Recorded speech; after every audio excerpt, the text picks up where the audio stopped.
اگر آج تمہارے دل کے بیک گراؤنڈ میں ایک نامعلوم سی اداسی چھانے لگے اور تم خوف اور انجانے وسوسوں کی گرفت میں آ چکے ہو، تو یہ دو باتیں اچھے سے جان لو۔ ایک روایت میں ثابت ہے کہ ناخوشگواریوں میں ہی خوشگواریاں پوشیدہ ہوتی ہیں، اور مصیبتوں سے ہی وہ عجائب اور اچھے نتائج برآمد ہوتے ہیں جن کا تم کبھی تصور بھی نہیں کر سکتے۔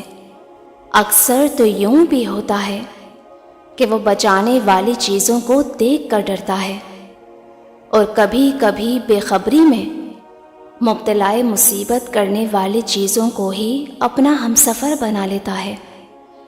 اگر یہی لا علمی تمہارے دل کو اداس اور بے چین کر رہی ہے تو سنو، میرا رب تو خود تم سے فرماتا ہے، قرآن کہتا ہے، اور بہت سی چیزیں تمہارے فائدے کے لیے پیدا کرتا ہے جن کا تمہیں علم نہیں ہوتا، اور اللہ ہی کے ذمہ ہے سیدھا راستہ بتانا، جبکہ ٹیڑھے راستے موجود ہیں۔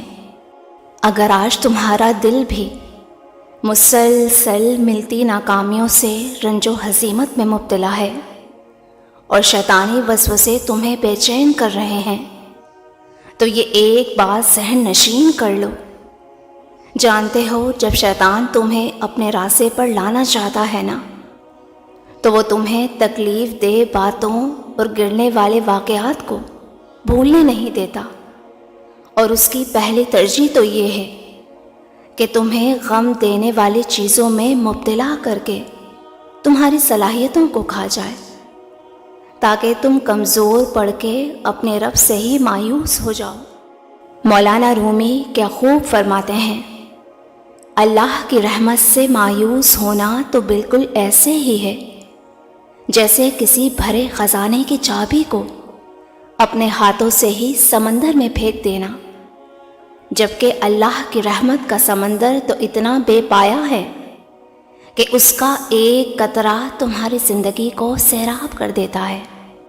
اور اگر تم دل میں خوف، بزدلی اور گھبراہٹ محسوس کرنے لگے ہو تو اس واقعے کو یاد کرو جب آگ نے حضرت ابراہیم علیہ السلام کو نہیں جلایا، کیونکہ حکم ربانی سے وہی آگ ٹھنڈک اور سلامتی بن گئی۔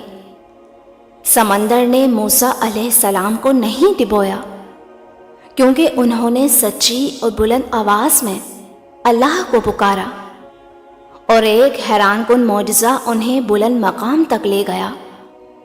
تو تم بھی اپنے موجودہ برے حالات سے اداس نہ ہو جانا، کیونکہ مایوس کن افراد کی نظر کمرے کی دیوار کے اس دروازے تک ہوتی ہے، وہ اس سے باہر نہیں دیکھ پاتے۔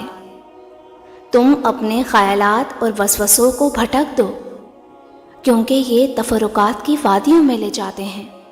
حضرت عبداللہ بن مسعود رضی اللہ تعالیٰ عنہ فرماتے ہیں کہ میں دہکتا ہوا انگارہ اپنے منہ میں رکھ لوں یہاں تک کہ وہ سرد پڑ جائے، یہ بات مجھے زیادہ پسند ہے بنسبت اس بات کے کہ اللہ کے کسی فیصلے کے متعلق یہ سوچوں کہ کاش ایسا نہ ہوتا۔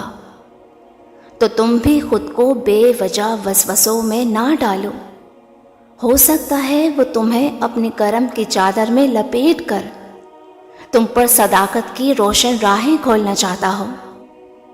تم جانتے ہو یہ بے سبب اداسیاں کیسے ختم ہوتی ہیں، تو یاد رکھو کہ جب تم اپنے رب سے حسن ظن رکھ کر خیر اور اچھائی کا انتظار کرتے ہو نا، اور اپنے دلوں کو مردہ کیے بغیر اپنے ان کاموں کے ثمرات کے بارے میں سوچتے ہو جو تم نے کبھی خیر کے لیے کیے تھے، تو وہ جو تمہارا خالق ہے نا، افق سے تمہارے لیے وہ حیران کن خوشیاں اتارتا ہے کہ جس کا نزول تم نے کبھی سوچا بھی نہ تھا۔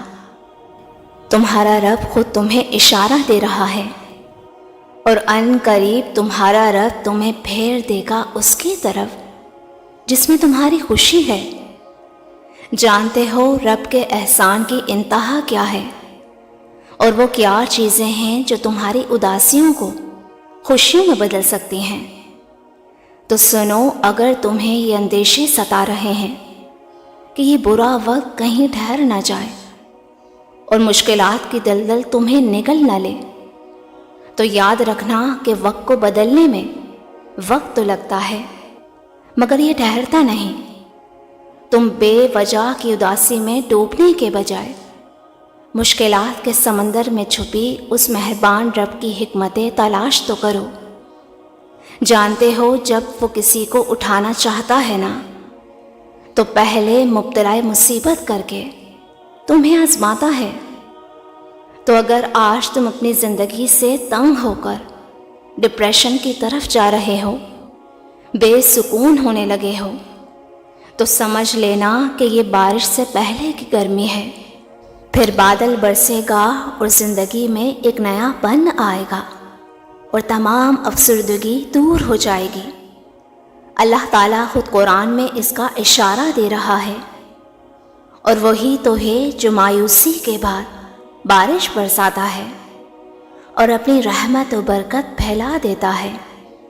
وہی ولی و حمید ہے۔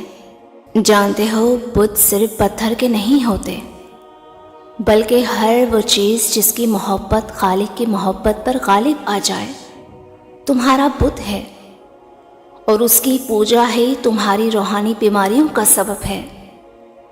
جان لو کہ دنیاوی سہارے مکڑی کے جالوں سے بھی کمزور ہوتے ہیں، تو تم اپنے دل کی بے کلی اور بے اطمینانی سے ٹوٹ نہ جانا، کیونکہ وہ جانتا ہے کہ تمہیں منافقت نہیں آتی، تمہیں ترک تعلق نہیں آتا، تمہیں بچھڑنے پر صبر نہیں آتا۔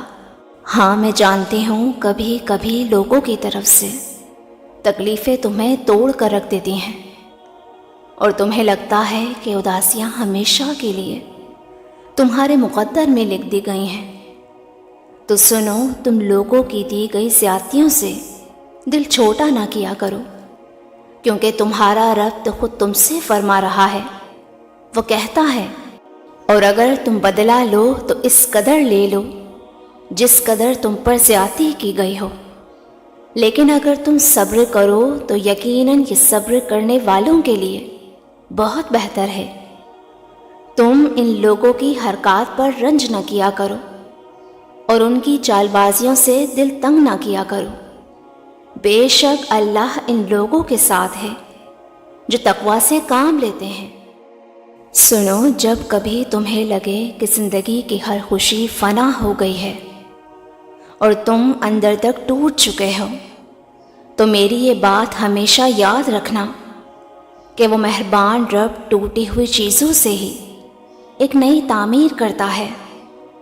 تم نے کبھی ٹوٹ کر بکھرے ہوئے بادلوں سے بارش کو برستے دیکھا ہے، جو فنا ہوتی مٹی کے ہر ذرات میں ایک نئی جان ڈال کر غلہ اگاتی ہے؟ تو تم بھی نظر انداز کر دو وہ سارے کے سارے وسوسے جو تمہارے دل کے بیک گراؤنڈ کو اداس کرتے ہیں۔ واصف علی واصف فرماتے ہیں، تم اپنے گزرے ہوئے پر افسوس نہ کرو، حسرت و ندامت میں ڈوبے نہ رہو۔ یہ نہ سوچو کہ گرتی دیوار کو تم بچا لوگے، پانی کو بہنے سے روک دو گے، شیشے کو ٹوٹنے سے بچا لوگے۔ یاد رکھو، ناراضگی چیخ و پکار کے بجائے قضائے الہی کے آگے سر تسلیم خم کر دو، تب اللہ تمہیں مایوس نہیں کرے گا۔ اللہ جو چاہے وہ کر سکتا ہے۔ مطمئن ہو جاؤ، وہ تمہارے سینے کے ہر روگ کا بہترین علاج کر کے بہت جلد تمہاری ہر گمشدہ چیز تمہیں لوٹانے والا ہے۔ ان قریب وہ تم پر اپنی رحمت کی وہ باد نسیم چلائے گا کہ جس کی جلتھل سے تمہارے دل کا آنگن خوشیوں سے بھر جائے گا۔ تم نے اپنے رب کو پکارا ہے نا، تو بے فکر ہو جاؤ۔ ان قریب وہ تمہاری اداسیوں کے حصار کو توڑ کر خوبصورت چاند ستاروں سے مزین کر کے تم پر سایہ فکن کرنے والا ہے۔ انشاءاللہ میری دلی دعا ہے کہ اللہ آپ سب کو شاد و آباد رکھے۔ آمین۔